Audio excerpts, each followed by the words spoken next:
नमस्कार मित्रों, आप सभी का कलाम एकेडमी सीकर के डिजिटल स्टूडियो पर हार्दिक अभिनंदन, हार्दिक स्वागत।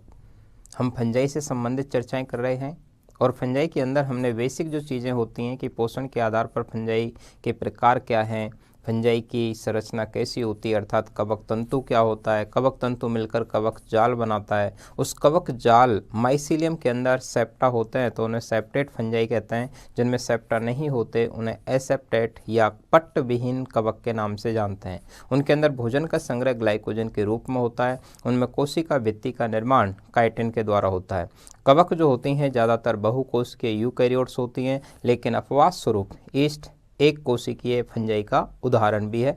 उसमें हमने देखा कि जो कवक हैं उनका क्लासिफिकेशन करते हैं तो दो क्लासेज में अपन ने बांट दिया था, एक मिक्सोमाइकोटिना, एक यूमाइकोटिना। मिक्सोमाइकोटिना के जो सदस्य होते हैं उन्हें अवपंक फफूंद के नाम से कहा था और दूसरे यूमाइकोटिना के जो सदस्य होते हैं जिनके अंदर सेल वॉल प्रेजेंट होती है उन्हें वास्तविक या ट्रू फंजाई कहा जाता है। उसी कड़ी में अपन फिर स्टार्ट करते हैं कि जो यूमाइकोटिना के जो सदस्य थे उनके क्या क्या लक्षण, उनका दैनिक जीवन में क्या यूज है, तो उसके आगे की बातें करते हैं। तो पहला है अपना, पहली जो क्लास है वो है फाइकोमाइसिटीज। फाइकोमाइसिटीज, फाइकोमाइसिटीज को बोलते हैं शैवालीय कवक। देखिए, आपको जो ज़्यादातर इम्पोर्टेंट बात है वो यहाँ से ये पूछ लेते हैं कि इनके साधारण नाम क्या है, या तो कोई एग्जाम्पल जब भी पूछा जाता है तो ये पूछा जाता है कि इससे कौन सा प्रोडक्ट बनता है। एंटीबायोटिक का प्रश्न हमेशा से आ रहा है कि जो पेनिसिलिन है वो किससे खोजी गई थी, तो पेनिसिलियम नोटेटम नाम के कवक से खोजी गई थी। तो या तो इनके नाम आते हैं या इनका कोई अच्छा एग्जाम्पल जो दैनिक जीवन में यूज होता है उससे रिलेटेड क्वेश्चंस आने की संभावना होती हैं। ये जो एल्गी है जिसे शैवालीय कवक कहते हैं, ये अकोशिकीय होती है। कैसी होती है? अकोशिकीय, एसेलुलर होती है और अकोशिकीय के साथ साथ ये पट्ट विहीन होती है। कैसी होगी ये? पट्ट विहीन होती है, अर्थात इनके अंदर किसी भी प्रकार का पट्ट वगैरह नहीं पाया जाता, तो पट्ट विहीन कवक होते हैं, कवक होती हैं। तो ये एसेलुलर हैं और एसेप्टेट होती हैं। इनमें किसी भी प्रकार के सेप्टा नहीं पाए जाते, सेप्टा वगैरह नहीं होते हैं। इनका यदि एग्जाम्पल देखें तो एग्जाम्पल आपको याद रखना है, जैसे कि कैंडिडा। कैंडिडा बड़ा इंपॉर्टेंट सा एग्जाम्पल है, कैंडिडा। और जो कैंडिडा है एल्बुगो कैंडिडा, एल्बुगो कैंडिडा की वजह से पूरा नाम होता है एल्बुगो कैंडिडा।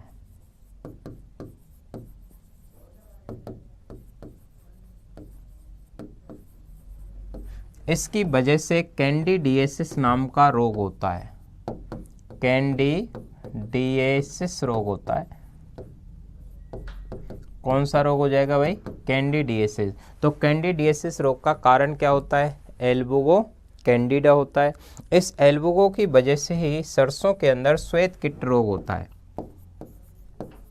सरसों में सफेद कीट रोग होता है, सफेद कीट रोग। तो सफेद कीट रोग का कारण भी क्या होता है?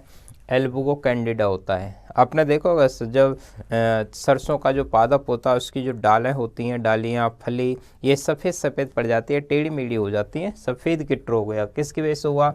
ये एल्बुगो कैंडिडा की वजह से हुआ। ऐसे ही आपने नाम सुना है म्यूकर या राइजोपस। म्यूकर या राइजोपस, ये जो म्यूकर और राइजोपस हैं ये दोनों ही ज़्यादातर पनपते हैं ब्रेड पर। ये ब्रेड पर पनप जाते हैं या बिस्किट पर पनप जाते हैं। बिस्किट यानी खाने पीने, बिस्किट खाने पीने की जो चीज़ें होती हैं उन पर ये सबसे ज़्यादा पनपती हैं, इसीलिए इन्हें ब्रेड फंजाई के नाम से भी जाना जाता है। इन्हीं को क्या कहा जाता है? Bread fungi. यानी ब्रेड, खाने पीने की चीज़ें, ब्रेड है, बिस्किट है, डबल रोटी, इन चीज़ों पर ये सबसे ज़्यादा पनप जाती हैं।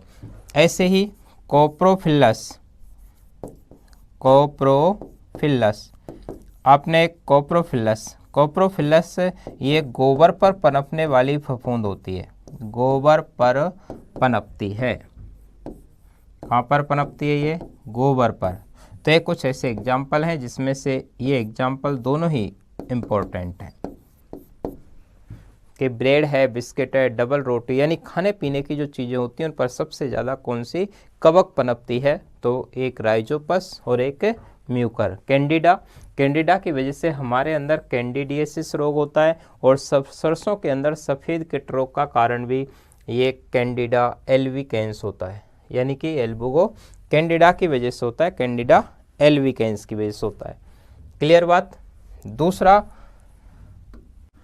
दूसरी जो क्लास है वो है एस्कोमाइसिटीज, एस्कोमाइसिटीज। एस्कोमाइसिटीज को बोलते हैं थैलीनुमा कवक। क्या कहा जाता है इसे? थैलीनुमा कवक के नाम से जानते हैं, या इन्हीं को बोलते हैं सैक फंजाई, सैक फंजाई। देखो इन्हें क्यों कहते हैं सैक फंजाई? क्योंकि इनके अंदर एस्कोस्पोर बनते हैं और ये जो फंजाई होती हैं ये एक केंद्र की होती हैं। कैसी रहती हैं ये? एक केंद्र की होती हैं। इनके अंदर सेप्टा पाए जाते हैं और सेप्टा पाए जाते हैं इसीलिए ये पट्ट युक्त होती हैं, पट्ट युक्त। तो यूनिकैरियोटिक होती हैं, यूनिकैरियोटिक और सेप्टेट होती हैं, यूनिकैरियोटिक और सेप्टेट होती हैं। यानी इनका जो कवक जाल होता है वो इस तरीके का होता है जिसके अंदर एक केंद्रक पाया जाता है। तो ये तो पट्ट हो गए, बीच में सेप्टा होता है तो इसे पट्ट हो गया, और ये एक न्यूक्लियस होता है इसलिए इन्हें यूनिकैरियोटिक के नाम से जानते हैं। इनमें बनने वाले जो स्पोर होते हैं, इनमें लैंगिक जनन की क्रिया के दौरान विशेष प्रकार के स्पोर बनते हैं, उन स्पोर को बोलते हैं एस्कोस्पोर। इनमें लैंगिक जनन के समय, लैंगिक जनन के समय एस्कोस्पोर बनते हैं, एस्कोस्पोर बनते हैं। कौन से स्पोर बनते हैं? एस्कोस्पोर। एस्कोस्पोर क्या है? देखिए इनकी जो स्ट्रक्चर देखें तो इस तरीके की स्ट्रक्चर होती है गांठ के रूप में, और इनमें स्पोर बनते हैं ऐसे। इन स्पोर का नाम है एस्कोस्पोर, और ये जो पूरी संरचना बनी है ये, इस पूरी संरचना का नाम होता है एस्काई। क्या कहेंगे इसको? एस्काई कहते हैं। तो एस्काई क्या है? तो एस्काई वह संरचना है जो लैंगिक जनन की क्रिया के दौरान बनती है। एक गठरी समान संरचना होती है, जैसे कोई कपड़े की एक अपन गठरी बना लें, कपड़े उसमें भर लें और फिर ऊपर से बांध लें, तो इस तरीके की स्ट्रक्चर बनती है इनके अंदर। इसीलिए ना थैलीनुमा कवक बोलते हैं। थैली में अपन गांठ दे देते हैं ना, कोई सामान रख कर ऊपर गांठ लगा देते हैं, इस तरीके की स्ट्रक्चर होती है। इनके थैलीनुमा संरचना का नाम होता है एस्काई, और इसमें जो स्पोर बनते हैं, जो बीजाणु बनते हैं इनमें लैंगिक जनन की क्रिया के समय, उनका नाम होता है एस्कोस्पोर, और एस्कोस्पोर की वजह से इनका नाम पड़ा है एस्कोमाइसिटीज। क्योंकि जो माइसिटीज है, माइसिटीज का मतलब फंजाई होता है। माइसिटीज का मतलब क्या है? फंजाई। जिसके पीछे भी सिटीज शब्द लग गया तो समझ लो कि उसमें माइसिटीज आ गया। Ascomycetes, basidiomycetes, deuteromycetes, myxomycetes, phycomycetes. तो ये माइसिटीज का मतलब ही फंजाई होता है। इसके एग्जाम्पल देखें तो इसके जो उदाहरण हैं, जैसे ईस्ट,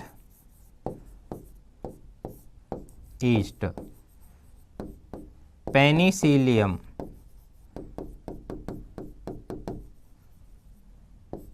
एस्परजिलस, न्यूरोस्पोरा,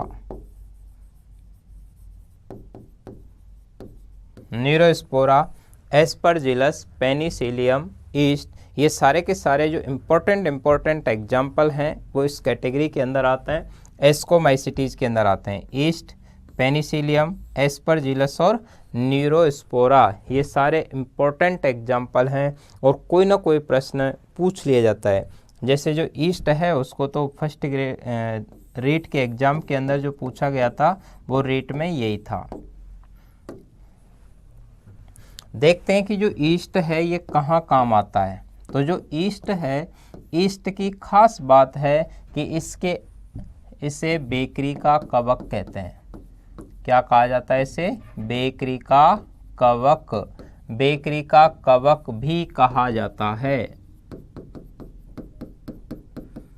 इसका यूज करते हैं एथिल अल्कोहल के उत्पादन में, एथिल अल्कोहल के उत्पादन में। तो एथिल अल्कोहल के उत्पादन के लिए किसका यूज किया जाता है?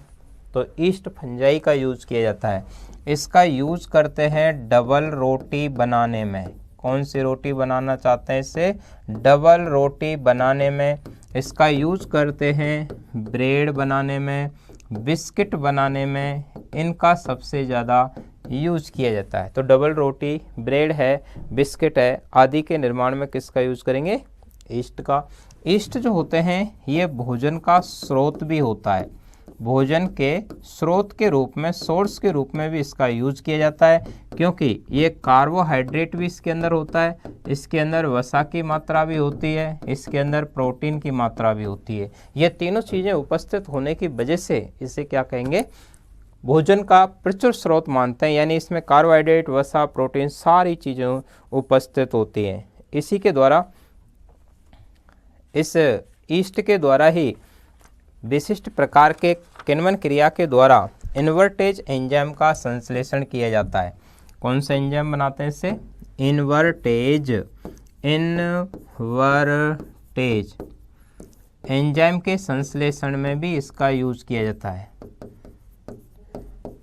इन्वर्टेज एंजाइम के संश्लेषण में भी इसका यूज किया जाता है। तो कौन से एंजाइम का संश्लेषण करते हैं? तो आंसर हो जाएगा इन्वर्टेज एंजाइम का।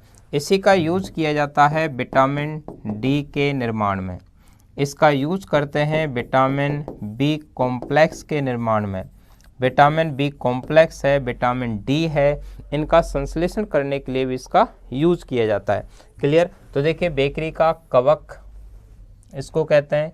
एथिल अल्कोहल के उत्पादन में यूज करते हैं। एथिल अल्कोहल का मतलब यह है कि जब ग्लूकोज है और ग्लूकोज की को यदि ईस्ट के संपर्क में रख दिया जाए और एंजाइम इसमें काम आए, इन्वर्टेज, तो इससे बनता है C2H5OH, अर्थात एथिल अल्कोहल का उत्पादन होता है। ये क्रिया यदि शरीर के बाहर होती है और कोशिका के बाहर होती है, ऑक्सीजन की अनुपस्थिति में होती है, तो ऑक्सीजन की अनुपस्थिति में होने पर इस क्रिया का नाम पड़ जाता है किण्वन।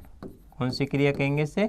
किण्वन कहते हैं, फर्मेंटेशन की क्रिया कहते हैं। तो फर्मेंटेशन का अर्थ होता है ऑक्सीजन की अनुपस्थिति में कोशिका के बाहर होने वाला जैव रासायनिक परिवर्तन। ऐसा बायोकेमिकल चेंज जो सेल के बाहर होता है, माइक्रो ऑर्गेनिज्म की उपस्थिति में होता है, अंतिम उत्पाद के रूप में अम्ल या एल्कोहल बनते हैं, उसे फर्मेंटेशन कहते हैं। फर्मेंटेशन के बारे में सबसे पहले लुई पास्चर के द्वारा बताया गया था और आज फर्मेंटेशन की क्रिया के द्वारा विभिन्न प्रकार के एल्कोहलीय पेय पदार्थों का निर्माण किया जाता है। तो अल्कोहल जैसे पेय पदार्थों का निर्माण फर्मेंटेशन किण्वन से किया जाता है। इसी के द्वारा डबल रोटी, ब्रेड, बिस्किट, बेकरी के प्रोडक्ट बनाए जाते हैं और इनमें ज़्यादातर में ईस्ट फंजाई का यूज होता है। किसका? ईस्ट का यूज होता है। और ईस्ट, ध्यान रहे कि ये एक कोशिकीय कवक होती है। कैसी होती है? यूनिसेलुलर, एक कोशिकीय कवक का उदाहरण है। इसके बारे में ल्यूवेनहॉक ने खोजा था। इसकी खोज किसके द्वारा की गई थी? ल्यूवेनहॉक के द्वारा इसकी खोज की गई थी। दूसरा जो एग्जाम्पल है वो है पेनिसिलिन। पेनिसिलिन के बारे में देख लेते हैं। तो जो पेनिसिलियम है, पेनिसिलियम की एक स्पेसीज है जिसे पेनिसिलियम नोटेटम कहते हैं। उस पेनिसिलियम नोटेटम कवक से पहली बार पेनिसिलिन की खोज की गई थी? पेनिसिलिन की खोज की गई थी। तो पेनिसिलिन की खोज कौन सी कवक से हुई थी? पेनिसिलियम नोटेटम कवक के द्वारा की गई थी। इसके खोजकर्ता थे अलेक्जेंडर फ्लेमिंग। इसकी खोज किसने की थी? Alexander Fleming. अलेक्जेंडर फ्लेमिंग ने इसकी खोज की थी।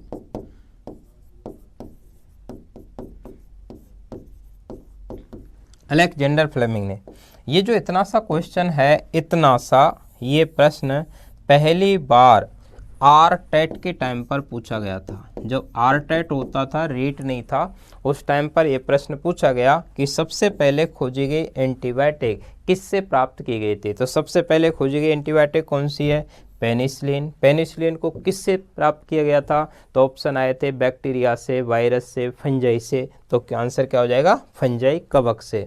और जो आपका लास्ट वाला एग्जाम हुआ था रीट वाला, उस रीट के अंदर 2016 वाले पेपर के अंदर ही ये प्रश्न पूछा गया था कि पेनिसिलिन की खोज किसने की थी? तो पेनिसिलिन की खोज किसने की थी? अलेक्जेंडर फ्लेमिंग ने। 1927 में इसके बारे में बताया गया था। और आजकल ये पेनिसिलिन जो बनाई जाती है, ये पेनिसिलियम नोटेटम से ना बनाकर पेनिसिलियम क्राइसोजीनम से तैयार की जाती है। आजकल पेनिसिलिन किससे तैयार की जा रही है? पेनिसिलियम क्राइसोजीनम। आजकल पेनिसिलिन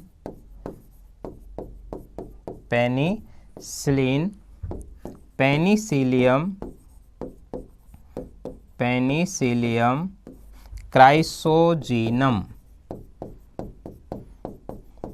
क्राइसोजीनम से तैयार की जाती है। किससे तैयार कर रहे हैं दोस्तों? पेनिसिलियम क्राइसोजीनम से तैयार करते हैं।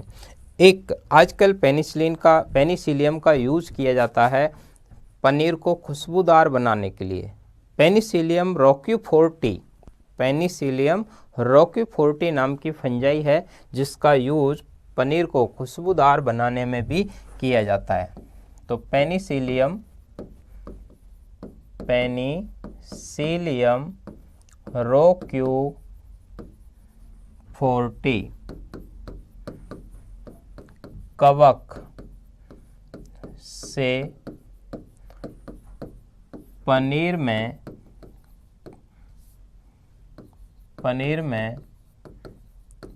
खुशबू उत्पन्न की जाती है।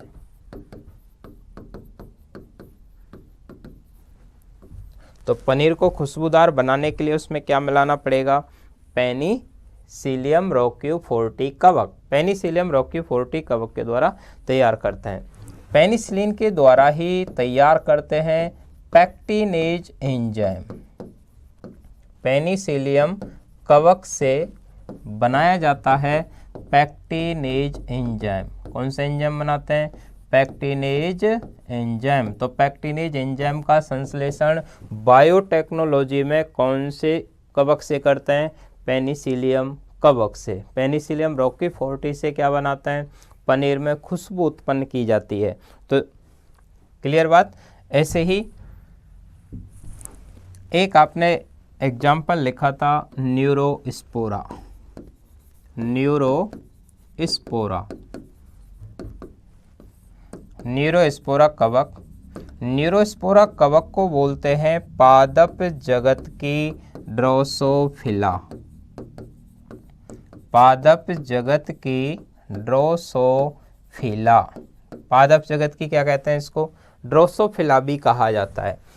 ड्रोसोफिला कहा जाता है। कारण तो यह है कि जैसे एक्सपेरिमेंट पादपों के अंदर न्यूरोस्पोरा कवक पर किए गए हैं, वैसे ही एक्सपेरिमेंट जंतुओं में टी.एच. मॉर्गन के द्वारा ड्रोसोफिला फल मक्खी पर किए गए हैं। वैज्ञानिक टी.एच. मॉर्गन हुए हैं। मॉर्गन वो साइंटिस्ट हैं जिन्होंने लिंकेज सहलग्नता के बारे में बताया था। मॉर्गन वो साइंटिस्ट हैं जिन्होंने बताया था कि जो क्रोमोसोम्स होते हैं, गुणसूत्र होते हैं, उनके ऊपर जीन रेखीय क्रम में व्यवस्थित होते हैं। जैसे इसको क्रोमोसोम मान लें, इसके ऊपर जीन सरल रेखीय ऊपर से नीचे की तरफ एक सीक्वेंस में व्यवस्थित होते हैं। ये बात भी मॉर्गन ने बताई थी, और मॉर्गन ने जो एक्सपेरिमेंट किए थे वो ड्रोसोफिला नाम की फल मक्खी पर किए थे। उसी प्रकार बीडल और टाटम साइंटिस्ट हुए हैं। उस बीडल और टाटम ने न्यूरोस्पोरा कवक पर प्रयोग किए थे। कौन से साइंटिस्ट हुए हैं? Beadle and टाटम। तो बीडल एंड टाटम नाम के साइंटिस्ट हुए हैं। उन्होंने इस कवक पर प्रयोग करके एक जीन एक एंजाइम सिद्धांत दिया था। एक जीन एक एंजाइम सिद्धांत दिया था। बताया गया था कि एक एंजाइम के निर्माण की क्रिया को एक जीन नियंत्रित करती है। एक एंजाइम के निर्माण की क्रिया को एक जीन नियंत्रित करती है। एंजाइम क्या होते हैं? तो एंजाइम प्रोटीन के बने होते हैं। आपने सभी ने राइबोसोम सुना है। जो राइबोसोम्स होते हैं उनसे बनता है प्रोटीन, और प्रोटीन से आगे चलकर बन जाते हैं एंजाइम।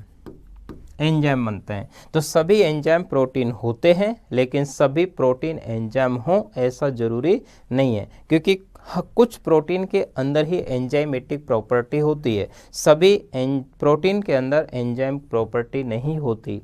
एंजाइम ऐसे जैव रासायनिक कारक होते हैं जो किसी भी रासायनिक अभिक्रिया की दर को बढ़ाने का कार्य करते हैं। तो कोई भी रासायनिक अभिक्रिया की दर को बढ़ाने का काम करने वाले जो बायोकैटलिस्ट होते हैं, जैव उत्प्रेरक होते हैं, उन्हें एंजाइम कहते हैं। और एंजाइम प्रोटीन के बने होते हैं, और प्रोटीन राइबोसोम के अंदर बनता है। और राइबोसोम किसी भी कोशिका का सबसे छोटा अंग होता है, जिसे प्रोटीन निर्माण की फैक्ट्री कहा जाता है। ये जो बीडल और टाटम हैं, इन्होंने सबसे पहले न्यूरोस्पोरा फंजाई पर एक्सपेरिमेंट किए और बताया कि एक जीन के निर्माण की क्रिया, एक जीन के द्वारा एक एंजाइम के निर्माण की क्रिया का नियंत्रण होता है। और इन्होंने ही सेंट्रल डोग्मा टेक्निक का सत्यापन भी किया था। सेंट्रल डोग्मा टेक्निक का सत्यापन भी किया था। सेंट्रल डोग्मा टेक्निक का प्रायोगिक सत्यापन भी किया था। देखिए, सेंट्रल डोग्मा टेक्निक का प्रायोगिक सत्यापन क्या है? तो हम ये जानते हैं कि पहले किसी भी कोशिका के अंदर होता है डीएनए, और डीएनए से फिर आगे चलकर बनता है एमआरएनए, और एमआरएनए से आगे चलकर बनता है प्रोटीन। प्रोटीन बनता है। जब यहाँ डीएनए से एमआरएनए बनता है, तब इस क्रिया का नाम होता है ट्रांसक्रिप्शन। क्या कहेंगे इसको? ट्रांसक्रिप्शन कहते हैं। हिंदी में अनुलेखन कहा जाता है। अनुलेखन। एमआरएनए से जब प्रोटीन बनती है तब उसे बोलते हैं ट्रांसलेशन, अनुवादन। तो इसे अनुवादन कहा जाता है। तो एक ट्रांसलेशन होता है, एक ट्रांसक्रिप्शन होता है। यहाँ से लेकर के यहाँ तक की जो क्रिया है ये होती है केंद्रक में। कहाँ पर होती है? केंद्रक में। कोशिका के अंदर कंट्रोल रूम केंद्रक होता है। केंद्रक के अंदर डीएनए होता है, और डीएनए से केंद्रक में ही एमआरएनए बनता है। इसके निर्माण की क्रिया ट्रांसक्रिप्शन कहलाती है। और एमआरएनए से आगे चलकर बनता है प्रोटीन। एमआरएनए से क्या बनेगा? प्रोटीन। और एमआरएनए से जब प्रोटीन बनता है, इस क्रिया को ट्रांसलेशन या अनुवादन कहते हैं। यह क्रिया देखी जाती है कोशिका द्रव्य में। कहाँ पर देखी जाती है? कोशिका द्रव्य में। और ये जो पूरी टेक्निक है, इस पूरी टेक्निक का नाम होता है सेंट्रल डोग्मा टेक्निक। इस पूरी टेक्निक को ही क्या कहा जाता है? सेंट्रल डोग्मा टेक्निक कहते हैं। सेंट्रल डोग्मा टेक्निक के बारे में साइंटिस्ट क्रिक के द्वारा बताया गया था। आपने वाटसन और क्रिक नाम सुने हैं, जो डीएनए से जुड़े हुए हैं। यानी डीएनए का जो डबल हेलिक्स मॉडल था, द्विरज्जुकी मॉडल, जिसे वाटसन और क्रिक के द्वारा समझाया गया था। तो वहाँ जो क्रिक साइंटिस्ट है, उसी ने सेंट्रल डोग्मा टेक्निक दी थी। लेकिन इस टेक्निक का प्रयोग करके पहली बार प्रयोगशाला के अंदर प्रोटीन संश्लेषण बीडल और टाटम ने समझाया था। और बीडल और टाटम ने किस पर एक्सपेरिमेंट किए हैं? न्यूरोस्पोरा नाम की कवक पर, न्यूरोस्पोरा नाम की कवक पर एक्सपेरिमेंट किए थे। तो बड़े इंपॉर्टेंट से सिद्धांत हैं, इनसे रिलेटेड। साइंटिस्ट बीडल टाटम हैं जिनका नाम न्यूरोस्पोरा से जुड़ा हुआ है। उन्होंने एक जीन एक एंजाइम सिद्धांत दिया और इन्होंने ही सेंट्रल डोग्मा टेक्निक का प्रायोगिक सत्यापन किया। जबकि ये टेक्निक जो दी गई थी वो क्रिक के द्वारा दी गई थी। किसके द्वारा? क्रिक के द्वारा दी गई थी। क्लियर? नेक्स्ट है एस्परजिलस। एस्परजिलस, एस्परजिलस नाम की जो कवक है इससे सिट्रिक एसिड का उत्पादन किया जाता है। कौन सी एसिड बनाते हैं? इससे सिट्रिक एसिड का उत्पादन करते हैं। या इसी कवक के द्वारा, इसी कवक का जब प्रयोगशाला के अंदर यूज करते हैं तो इससे ग्लूकोनिक एसिड भी बनाया जाता है। कौन सा एसिड? Gluconic acid. तो ग्लूकोनिक एसिड और सिट्रिक एसिड दोनों का उत्पादन किससे किया जाता है? एस्परजिलस नाइगर से किया जाता है। एस्परजिलस नाइगर के द्वारा। इस एस्परजिलस के द्वारा ही इसी से बायोटेक्नोलॉजी में एमाइलेज एंजाइम का संश्लेषण भी करते हैं। कौन से एंजाइम का संश्लेषण करते हैं? एमाइलेज एंजाइम का संश्लेषण करते हैं। तो इससे फायदा भी हो गया। इसकी यदि किसी के अंदर इन्फेक्शन होता है तो इसी से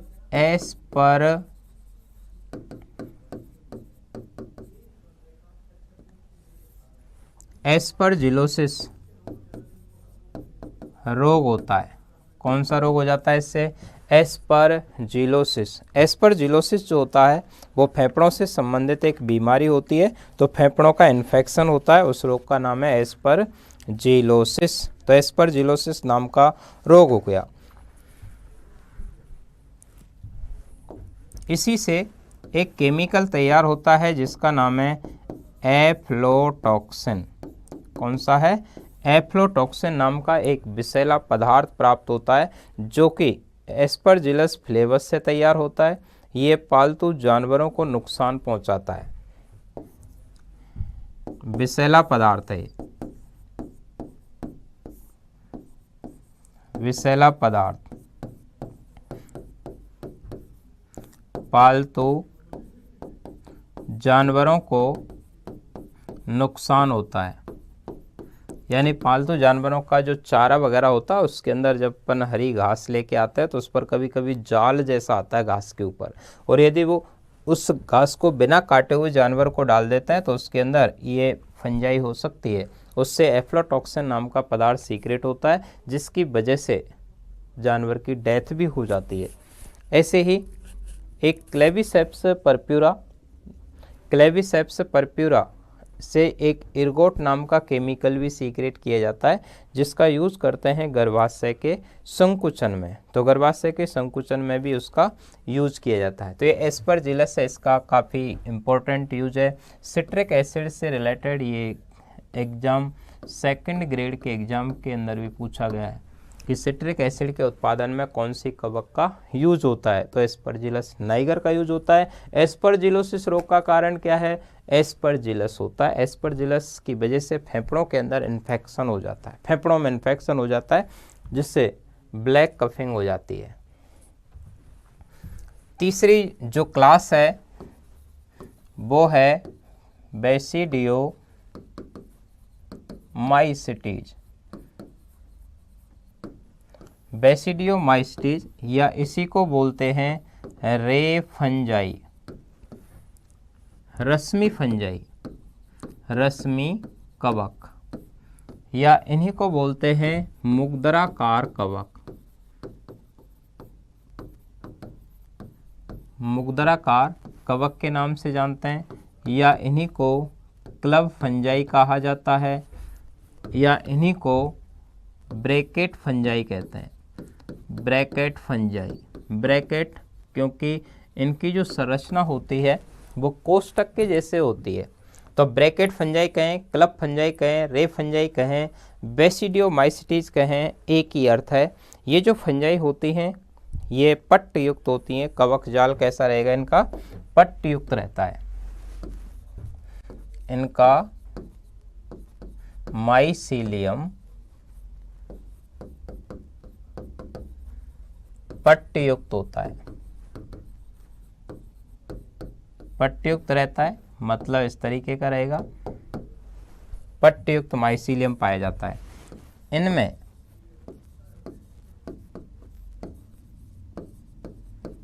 बेसिडियो स्पोर बनते हैं। कौन से स्पोर बनते हैं इनके अंदर? Basidio spore. बेसिडियो स्पोर जो होते हैं एक इस तरीके की संरचना में स्थित रहते हैं।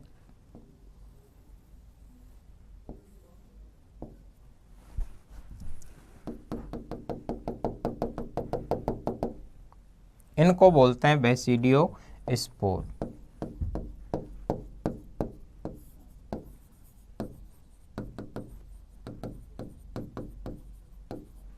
और ये जो संरचना है इसे बोलते हैं बेसिडियम।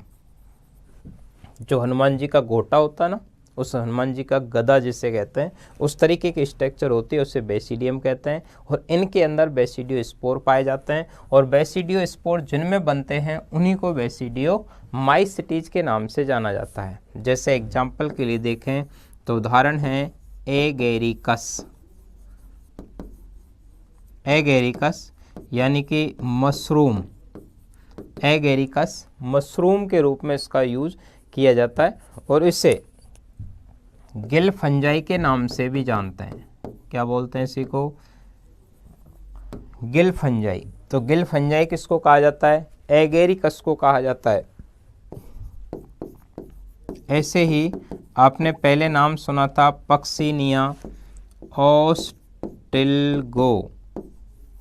ऑस्टिल्गो, पक्सिनिया, एगेरिकस, ये ऐसे एग्जाम्पल हैं जो बेसिडियोमाइसिटीज के अंदर आते हैं। बेसिडियोमाइसिटीज के अंदर इनको रखा जाता है। तो एगेरिकस, पक्सिनिया, ऑस्टिल्गो। बेसिडियोमाइसिटीज में कौन से स्पोर बनते हैं? Basidio spore. बेसिडियो स्पोर जो होते हैं किस में स्थित रहते हैं? बेसिडियम के अंदर पाए जाते हैं। इनका साधारण नाम क्या है? रे फंजाई या क्लब फंजाई या ब्रैकेट फंजाई के नाम से भी इन्हीं को जाना जाता है। और ये जो पक्सिनिया लिखा आपने, इस पक्सिनिया की वजह से गेहूं के अंदर बहुत ही खतरनाक रस्ट रोग हो जाता है।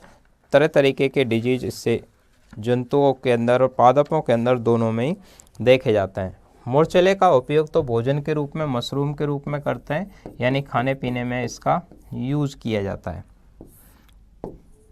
क्लियर बात? नेक्स्ट जो चौथी क्लास है वो है ड्यूटेरोमाइसिटीज। ड्यूटेरोमाइसिटीज या इन्हीं को बोलते हैं फंजाई इम्परफेक्टाई। Fungi imperfecti. और जो इन फंजाई इम्परफेक्टाई हैं इन्हें अपूर्ण कवक के नाम से जानते हैं। अपूर्ण कवक, तो इन्हें अपूर्ण कवक भी कहा जाता है क्योंकि इनके अंदर लैंगिक जनन नहीं होता। इनमें लैंगिक जनन नहीं होता है तो यूकैरियोट्स, लेकिन यूकैरियोट होने के बावजूद भी इनके अंदर लैंगिक जनन नहीं होता। इनमें अलैंगिक जनन की जब क्रिया होती है, अलैंगिक जनन कोनिडिया द्वारा होता है। कोनिडिया द्वारा होता है। कोनिडिया का मतलब होता है कि जैसे ये माइसीलियम है, माइसीलियम के ऊपर चैन के रूप में छोटे छोटे से कोनिडिया बन जाते हैं। इस तरीके की स्ट्रक्चर बनती है, तब उन्हें कोनिडिया बोलते हैं। और जिस पर एक कोनिडिया बनते हैं उसे कोनिडियोफोर कहते हैं। कोनिडियोफोर, कोनिडियोफोर कहते हैं। तो इनमें अलैंगिक एसेक्सुअल रिप्रोडक्शन की क्रिया के द्वारा कोनिडिया नाम की संरचना बनती है। और ये जो कोनिडिया हैं, ये कोनिडिया क्या हैं, इनके बीजाणु होते हैं, स्पोर होते हैं, तो इनमें स्पोर को बोलते हैं कोनिडिया। लैंगिक जनन इनमें होता नहीं है। इसके एग्जाम्पल देखें तो एग्जाम्पल हैं जैसे अल्टरनेरिया। कौन से हैं, अल्टरनेरिया, तो अल्टरनेरिया है। ऐसे ही फ्यूजेरियम, कोलेट्राइकियम,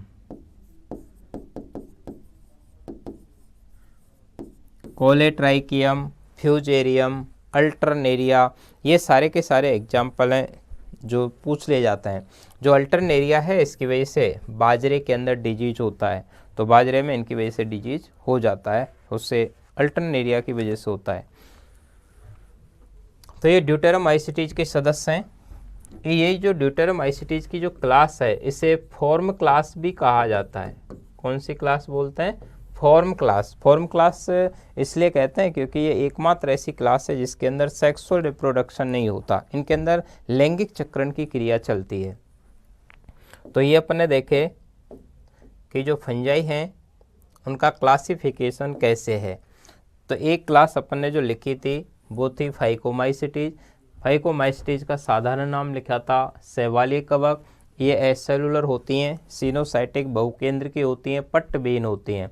इसके एग्जाम्पल एल्बिगो, म्यूकर, राइजोपस, कोप्रोफिलस। कोप्रोफिलस कहाँ पनपती है, गोबर पर पनपने वाली कवक होती है। कैंडिडा एल्विकेंस की वजह से कैंडिडियासिस रोग होता है। म्यूकर राइजोपस, ये ब्रेड, खाने पीने की जो चीज़ें होती हैं उनको सबसे ज़्यादा नुकसान इनकी वजह से होता है, इसीलिए इन्हें ब्रेड फंजाई के नाम से भी जानते हैं। तो इन्हें ब्रेड फंजाई कहते हैं। तो ब्रेड फंजाई में कौन सी आती है, म्यूकर और राइजोपस के नाम से आती हैं। दूसरा अपन ने देखा एस्कोमाइसीटीज, थैलिनुमा कवक, सेक फंजाई कहते हैं। ये यूनिकैरियोटिक होती हैं, सेप्टेट, ये इनका सेप्टा है, इनके अंदर पट्ट होते हैं, एक केंद्रक होता है। इनके अंदर बनते हैं एस्कोस्पोर। देखिए एस्कोमाइसीटीज में एस्कोस्पोर, बेसिडियोमाइसीटीज में बेसिडियोस्पोर बनते हैं। और ये जिस संरचना के अंदर होते हैं उसे एस्काई कहते हैं। वहाँ पर बेसिडियोमाइसीटीज के सदस्यों के अंदर जो बेसिडियोस्पोर बनते हैं वो जिस संरचना में पाए जाते हैं उसे बेसिडियम कहते हैं। तो वहाँ बेसिडियम है, बेसिडियोमाइसीटीज, या एस्कोस्पोर एस्काई में स्थित। इसके एग्जाम्पल हैं ईस्ट, पेनिसिलियम, एस्परजिलस और न्यूरोस्पोरा। इनके कुछ खास एग्जाम्पल देखे हमने जो दैनिक जीवन में काम आते हैं। तो इनसे फ़ायदा क्या है, तो जो ईस्ट कवक है इसे बेकरी का कवक कहते हैं। एथिल अल्कोहल, डबल रोटी, ब्रेड, बिस्किट, भोजन के सोर्स, इन्वर्टेज एंजाइम के संश्लेषण, विटामिन डी और विटामिन बी कॉम्प्लेक्स बनाने में इसका यूज किया जाता है। और पेनिसिलिन का यूज आजकल सबसे ज़्यादा एंटीबायोटिक के उत्पादन में हो रहा है, इससे पेनिसिलिन तैयार की जाती है। और सबसे पहले पेनिसिलिन की खोज की थी अलेक्जेंडर फ्लेमिंग ने। पेनिसिलिन पहले जो तैयार की गई थी वो पेनिसिलियम नोटेटम फंजाई से तैयार की गई थी। आजकल जो तैयार करते हैं वो पेनिसिलियम क्राइसोजीनम कवक से तैयार की जाती है। किससे, पेनिसिलियम क्राइसोजीनम से। फिर अपन ने देखा कि आजकल इससे एक रोक्यूफोर्टी पनीर बनता है। पनीर का नाम भी रोक्यूफोर्टी है, उससे रोक्यूफोर्टी उस फंगस की वजह से है जिससे ऐसे पनीर के अंदर खुशबू आती है। तो पनीर को खुशबूदार बनाने के लिए भी उसमें फफूंद मिला दी जाती है। पेनिसिलियम कवक से पैक्टिनेज एंजाइम का संश्लेषण भी बायोटेक्नोलॉजी में किया जाता है। फिर अपने देखा न्यूरोस्पोरा कवक, जिसे पादप जगत की ड्रोसोफिला भी कहते हैं, क्योंकि ड्रोसोफिला पर जैसे एक्सपेरिमेंट साइंटिस्ट टी.एच. मॉर्गन के द्वारा किए गए थे, वैसे ही बिएडल और टाटम के द्वारा न्यूरोस्पोरा कवक पर एक्सपेरिमेंट हुए हैं। इन्होंने एक जीन एक एंजाइम सिद्धांत दिया और सेंट्रल डोग्मा टेक्निक का प्रायोगिक सत्यापन भी बीडल और टाटम के द्वारा किया गया। यह एक आरेख आउटलाइन बना है, ये है कि डीएनए से एमआरएनए बनता है, उसे ट्रांसलेशन कहते हैं। डीएनए से एमआरएनए केंद्रक में बनता है, एमआरएनए से प्रोटीन बनती है, उसे ट्रांसलेशन कहते हैं। एमआरएनए से प्रोटीन साइटोप्लाज्म में बनती है और इस पूरी टेक्निक का नाम है सेंट्रल डोग्मा टेक्निक। वो जो सेंट्रल डोग्मा टेक्निक है जिसे साइंटिस्ट क्रिक के द्वारा दिया गया था, नीरेनबर्ग, मिथाई और हरगोविंद खुराना, तीनों ने उसका विस्तार पूर्वक एक्सप्लेनेशन किया, लेकिन प्रयोगों द्वारा प्रमाणित करके पहली बार प्रोटीन संश्लेषण बीडल और टाटम ने तैयार की थी। फिर एस्परजिलस, इससे सिट्रिक एसिड ग्लूकोनिक एसिड का उत्पादन करते हैं, एमाइलेज एंजाइम का संश्लेषण करते हैं। इसकी वजह से एस्परजिलोसिस रोग होता है। एफ्लोटॉक्सिन नाम का विषैला पदार्थ भी एस्परजिलस फ्लेवस की वजह से उत्पन्न होता है। क्लियर बात। नेक्स्ट है बेसिडियोस्पोर, रे फंजाई। इनके साधारण नाम बड़े इंपॉर्टेंट होते हैं।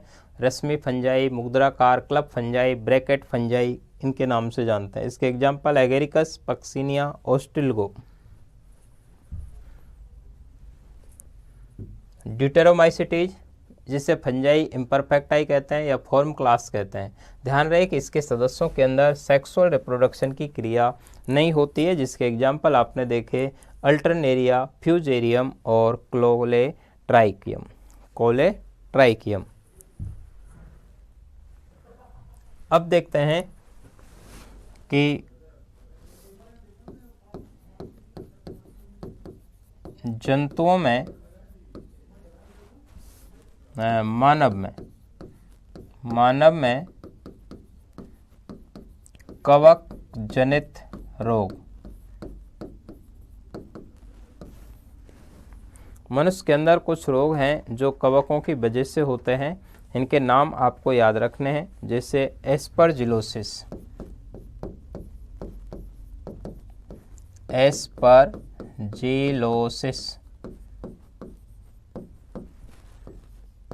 दाद, खुजली, यानी नॉर्मली अपन रिंग वर्म बोलते हैं,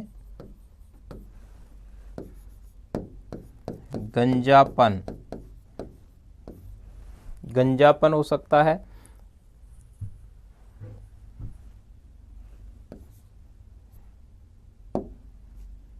नाखूनों का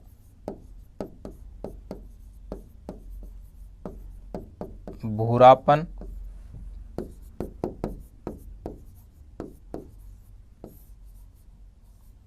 एथलीट फुट।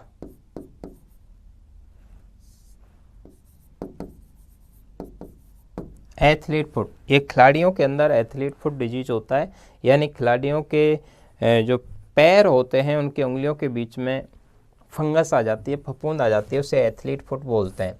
तो एस्परजिलोसिस दाद है, खाज है, खुजली है, गंजापन, नाखूनों का भूरापन, एथलीट फुट, ये मनुष्य के अंदर होने वाले वेरियस प्रकार के डिजीज हैं। ऐसे ही पादपों में कवक जनित रोग,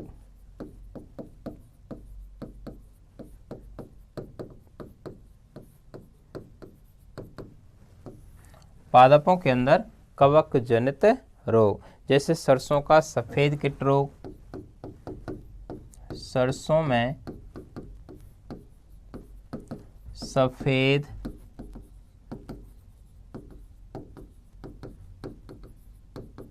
कीट रोग। तो सरसों के अंदर सफेद कीट रोग हो जाता है, वाइट रस्ट जिसे कहते हैं। मूंगफली का टिक्का रोग, मूंगफली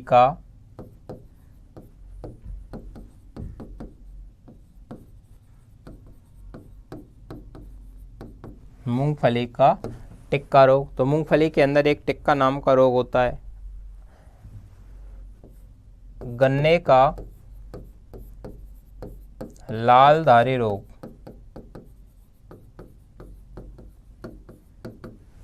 गन्ने का लालधारी रोग हो जाता है। गन्ने के अंदर लाल सड़न रोग होता है। बाजरे का अर्गोट रोग, बाजरे में हरी वाली,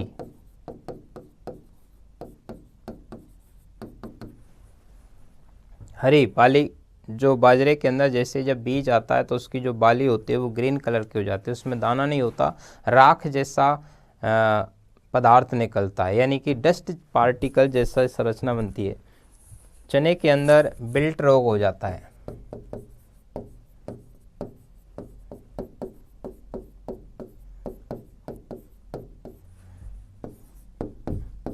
गेहूं में रस्ट रोग। देखिए, आपको ज़्यादा याद रहे ना रहे चलेगा, गेहूं के अंदर जो रस्ट रोग है वो जरूर याद रखेंगे, सरसों के अंदर सफ़ेद कीट रोग है ये जरूर याद रखेंगे, बाकी ज़्यादा इम्पोर्टेंट भी नहीं है गेहूं, क्योंकि इनमें से जो क्वेश्चंस होते हैं वो पादपों से रिलेटेड डिजीज थोड़ा सा कम आता है, जंतुओं के अंदर हो सकते हैं। कभी कभी पूछ लेते हैं कि कौन सा रोग है जो जीवाणु जनित रोग नहीं है, या कौन सा रोग है जो संक्रामक रोग नहीं है, या पूछ लेते हैं कवक जनित संक्रामक रोग कौन सा है, कौन सा रोग है जो आनुवांशिक नहीं है, कौन सा रोग है जो आनुवांशिक है। इस तरीके का जब प्रश्न आता है तब इन शब्दों की हमें ज़रूरत पड़ती है। तो ये कुछ इम्पोर्टेंट मैंने पादपों के अंदर कवक जनित रोग, जंतु के अंदर होने वाले रोगों के बारे में चर्चाएं की, कवक के प्रकार के बारे में चर्चाएं की। यहाँ से आगे की बात अपन नेक्स्ट क्लास में करेंगे। थैंक्स टू ऑल, मिलेंगे नेक्स्ट क्लास में।